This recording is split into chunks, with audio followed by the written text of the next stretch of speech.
Greetings video game enthusiast! Are you playing From Software's newest opus, Bloodborne? Are you sick of seeing this screen? Well, you're in luck, as here at the Gadget Addicts we've put our crack team of gaming scientists to work coming up with the following tips and tricks to make your time in Yharnam more comfortable. Number 1. Make use of lock-on. In a fight, the last thing that you want is your view being obstructed by the scenery or losing track of your target. So press the right stick to lock onto the closest enemy and maintain your view of your prey. Be aware though, for larger bosses this can be counterproductive, as their movements may cause the camera to move somewhere that blocks your view. When locked on, however, your rolls become quick sidesteps, allowing you to avoid enemy attacks and get straight back in for the kill. Number 2. Perfect your parries. When fighting the larger enemies in this game, the parry ability is an invaluable tool. When facing an enemy, wait for their attack, and just before they hit you, press L2 to fire your gun.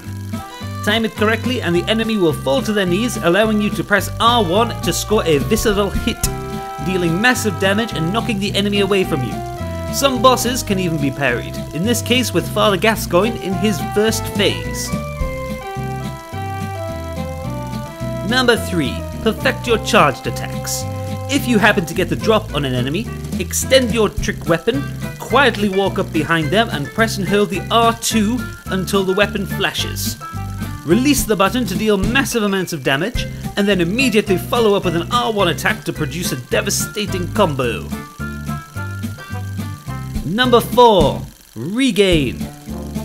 Bloodborne premieres a new system titled Regain, which allows you to earn HP back when you take damage.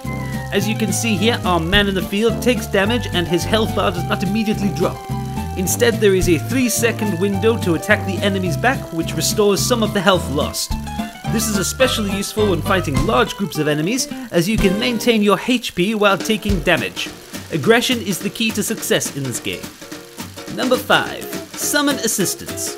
Once you have entered a boss room for the first time, you gain insight, a valuable currency in Yharnam. As long as you have points of insight, you can ring the beckoning bell and summon assistance from other players. In some cases, you can even summon non-player characters, or NPCs, to assist you. In this case, our man has Father Gascoigne in tow. It is worth bearing in mind that the more players you bring to a boss fight, the greater the boss's HP will be, so choose your moments wisely. And finally, number 6. Make use of the various wiki pages out there on the internet. Personally, I would recommend you use Fextralife's rather spiffing site, which yours truly personally contributes to. There is a link in the description of this video which will take you there.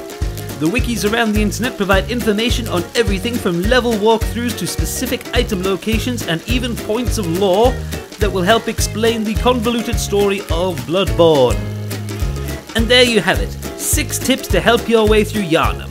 I hope these find you well and you survive that little bit longer in the brutal world of Bloodborne. Happy hunting!